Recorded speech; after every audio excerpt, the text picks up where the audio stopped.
Durísimo golpe al cártel Jalisco Nueva Generación. En la operación Oyamel detienen a 20 de sus integrantes, desmantelan una de sus principales oficinas, incautaron 1.870 kilos de cocaína, 375 kilos de anfetaminas, criptomonedas por el valor de $15,000, 14 kilos de plata.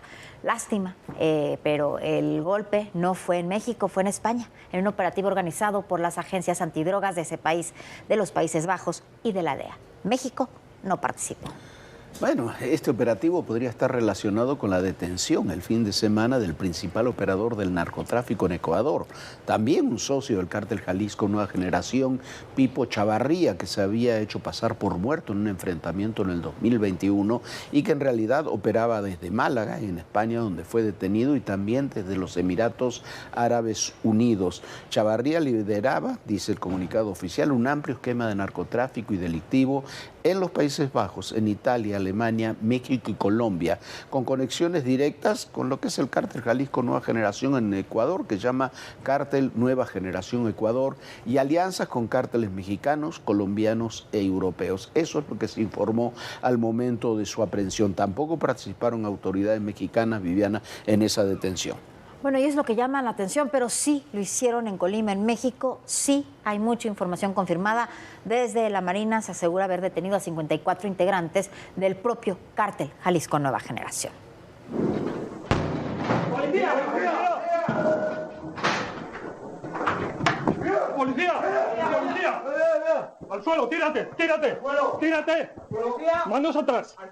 ¡Manos atrás! Así irrumpió la policía española en la llamada oficina, un lugar que era utilizado como franquicia del cártel Jalisco Nueva Generación y la Camorra Napolitana. Traficaban cocaína y metanfetaminas, y el grupo no solo estaba integrado por narcos mexicanos o italianos, también había colombianos y españoles. La droga la pasaban por Costa Rica, oculta en maquinaria industrial de gran tonelaje que llegaba a Europa. Las vías para introducir los estupefacientes era a través de los puertos de Oporto en Portugal y Rotterdam en Países Bajos. Operaban en varias fincas de uso industrial en el centro de España, donde se coordinaban, almacenaba y custodiaba la droga. La policía española, especializada en la lucha contra las drogas y el crimen organizado, junto con la Agencia Antidrogas de Estados Unidos, DEA, y la Policía de Países Bajos, realizaron la operación que terminó con la detención de 20 personas, de los cuales 15 están en prisión. El desmantelamiento de esta red se dio luego de pequeñas aprehensiones en Bilbao y Valencia hace más de un año. Esto condujo a las autoridades hasta la organización que marcaba su mercancía con 2 logos.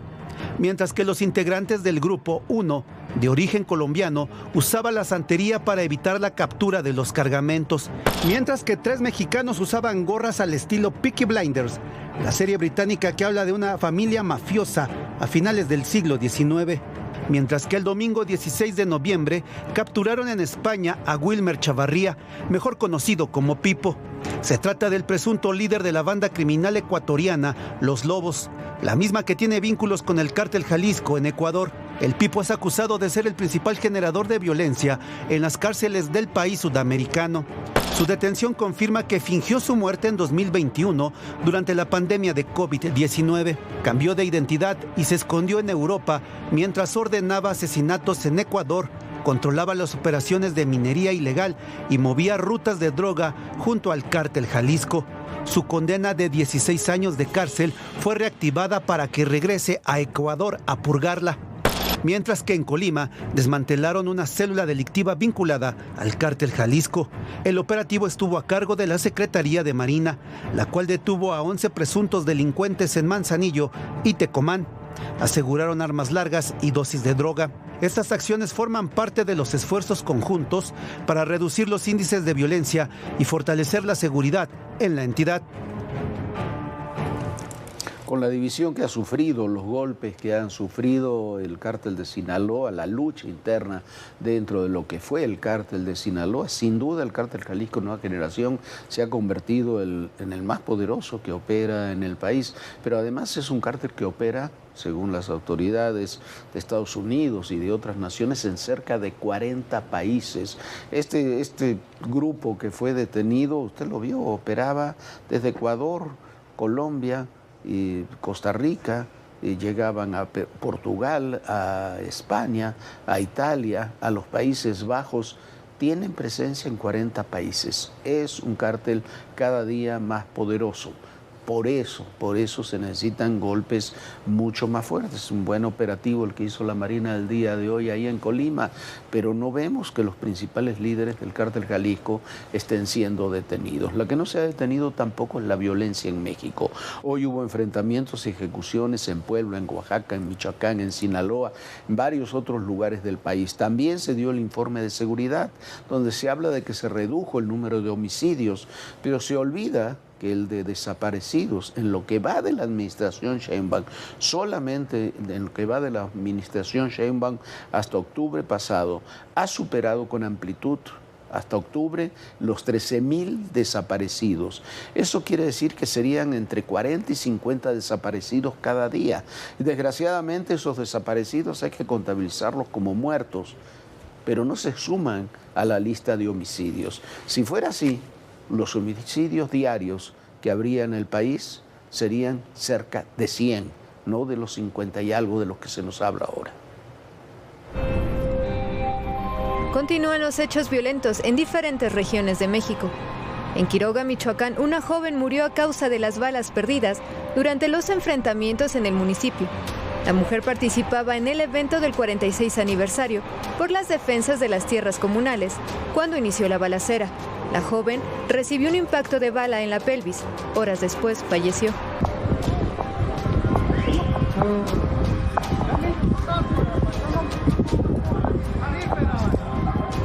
Tan solo este lunes, Michoacán amaneció con al menos 14 narcobloqueos. La Secretaría de Seguridad del Estado informó que fueron en respuesta a un operativo para detener a un objetivo prioritario, conocido como el Camaleón, lo que desató un enfrentamiento.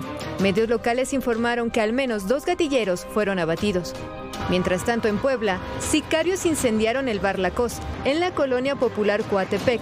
El gobierno municipal informó que 5 personas murieron por intoxicación y rescataron con vida a otras 9. En conferencia de prensa, el secretario de Seguridad del Estado, Francisco Sánchez, precisó que el ataque podría estar relacionado con narcomenudeo o cobro de piso. En Campeche asesinaron a la regidora del municipio de Palizada, Karina Díaz Hernández. Sujetos le dispararon mientras circulaba en su vehículo, en el poblado del Cuyo. Recibió al menos 9 balazos, fue trasladada a un hospital, pero falleció mientras era atendida. En tanto, en Chiapas, fueron capturados 2 integrantes del cártel de Sinaloa en Tapachula. Se trata de Edwin Alberto El Traca, originario de El Salvador, y Jorge Horacio, alias El Huito, de Guatemala. Son señalados de delitos contra la salud en su modalidad de narcomenudeo. Mientras en Ocotlán de Morelos, Oaxaca, la detención de José N., alias El Contador, desató una ola de violencia que dejó al menos 3 muertos. Según medios locales, el Contador fue detenido por elementos de la Policía Municipal de Santa Catarina, Minas, por intentar subir a una camioneta a una mujer. Esta realidad contrasta con la narrativa del gobierno federal, en donde se habla de una disminución del 37% de los homicidios dolosos, de septiembre del año pasado a octubre de 2025. 7 estados concentran 51% de los asesinatos, que reapuntaron un 4% en esas entidades comparado en 2024. A esta realidad se suman las cifras de personas desaparecidas y no localizadas, en donde el número de personas desaparecidas pasó de 9.114 del 1 de diciembre de 2018 al 31 de diciembre de 2019, durante los primeros 13 meses de gobierno de Andrés Manuel López Obrador, a 15.855 entre el 1 de octubre de 2024 y el 31 de octubre de 2025 con la presidenta Claudia Sheinbaum, lo cual representa un aumento del 73.9%. Y por eso la declaración de ayer de Donald Trump sobre México, el narcotráfico, incluso sobre la marcha del sábado, es tan importante. Would I launch strikes in Mexico to stop drugs? It's okay with me. Whatever we have to do to stop drugs. Mexico is... Look, I looked at Mexico City over the weekend. There's some big problems over there. If we had to, would we do there what we've done to the waterways? You know, there's almost no drugs coming in through our waterways anymore. I've been speaking to Mexico. They know how I stand. We know every route. We know the addresses of every drug lord. We know their address. We know their front door. We know everything about every one of them. Bueno, y también ayer en la noche se dio a conocer la posición de la Conferencia Episcopal Mexicana. Vivimos tiempos difíciles. Nos dicen que la violencia ha disminuido, pero familias que lloran a sus seres queridos viven otra realidad. Nos dicen que hay justicia, pero la impunidad sigue marcando nuestra vida diaria. Nos dicen que la economía va bien, pero muchas familias no pueden llenar su canasta básica. Nos dicen que se respetan las libertades, pero quienes piensan distinto son señalados y descalificados. Y para la presidenta Sheinbaum y Morena, todo sigue siendo parte de una suerte de complot en contra del gobierno. En la campaña hay cuentas internacionales, muchísimas cuentas extranjeras. ¿Creen que nos van a debilitar? ¿Que van a debilitar a la presidenta por lo que gritan? No. Más fuerte soy, más fuerte. Pero en las redes lo magnificaran como si se tratara de millones.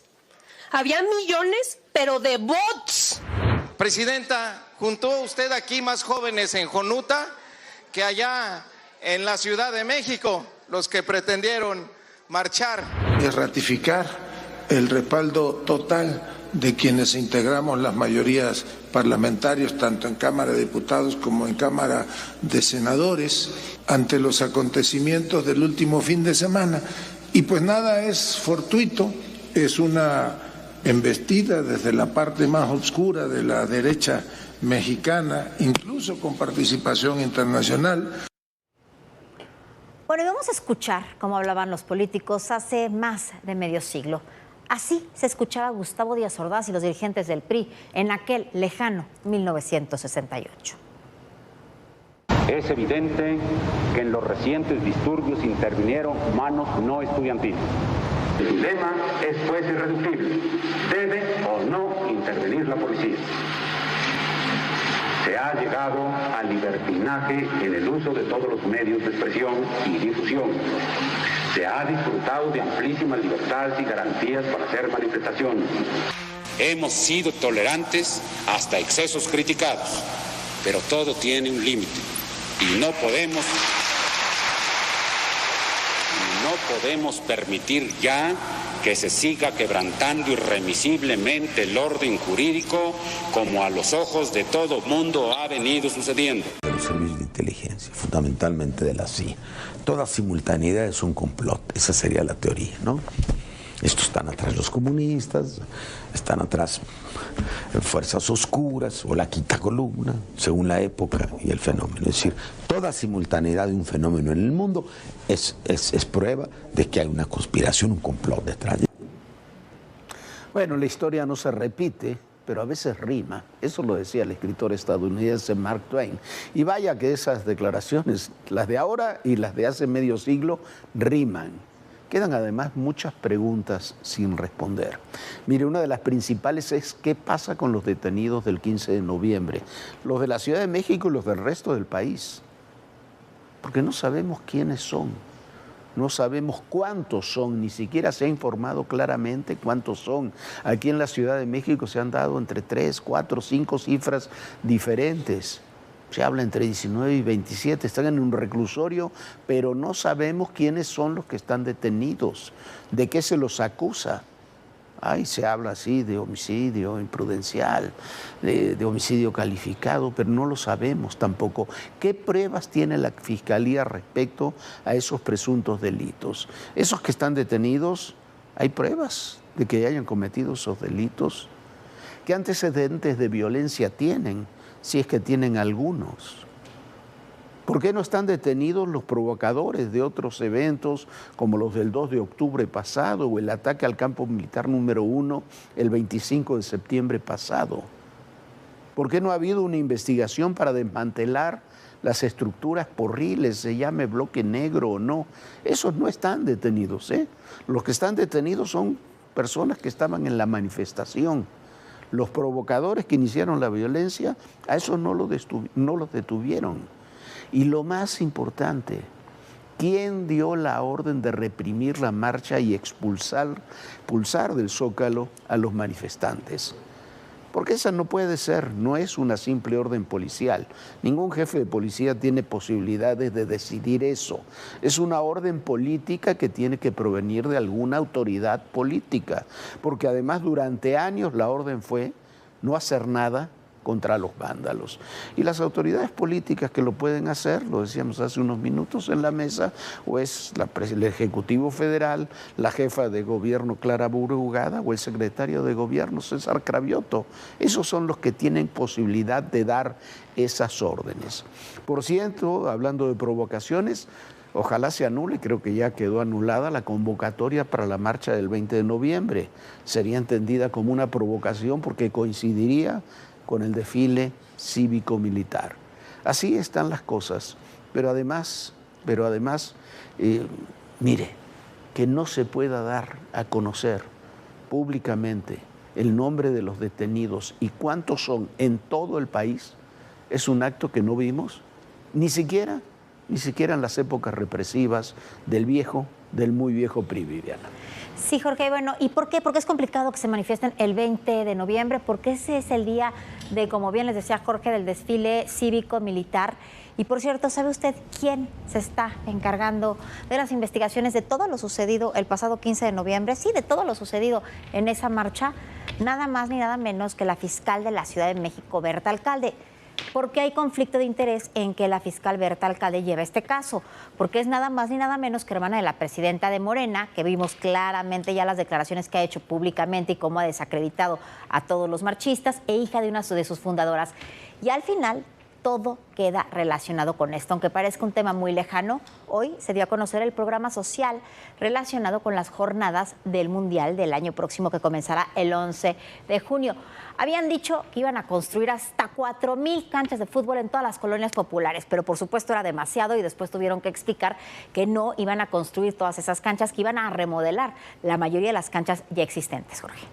Bueno, ahí están las cosas. El Mundial se relaciona con esto y usted dirá, ¿por qué? ¿Por qué? Porque la idea es que no haya movilizaciones de cara al Mundial de Fútbol.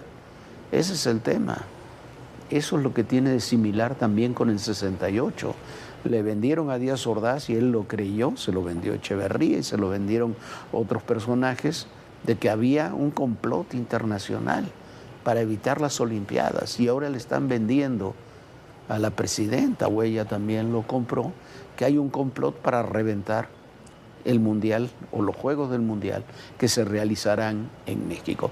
Para que vean que no solo en México están nerviosos los presidentes con los medios, Trump en pleno vuelo del avión presidencial, cuando le preguntaban sobre los emails que lo relacionan con Jeffrey Epstein, este hombre acusado de abusos sexuales contra menores que se suicidó hace unos años, así le contestó a una reportera que cubre la fuente presidencial, la reportera de Bloomberg.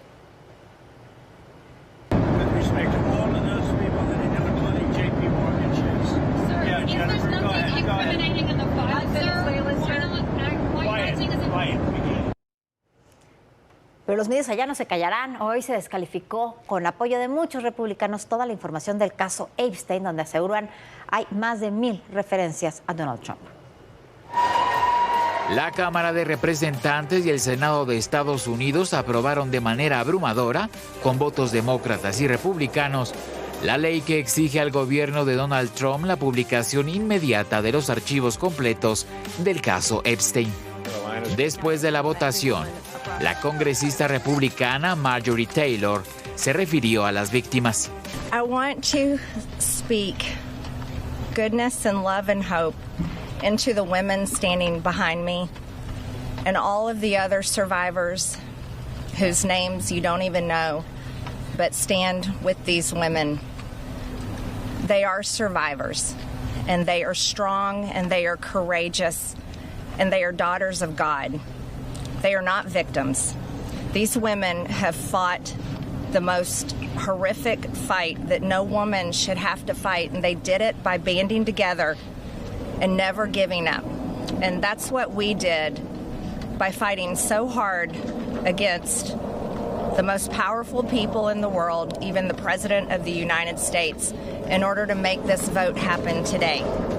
Epstein, quien se suicidó en 2019 mientras esperaba juicio, mantenía conexiones con figuras prominentes del mundo político, empresarial y de Hollywood, incluyendo al propio Trump, lo que generó especulaciones y retrasos en la divulgación de los documentos.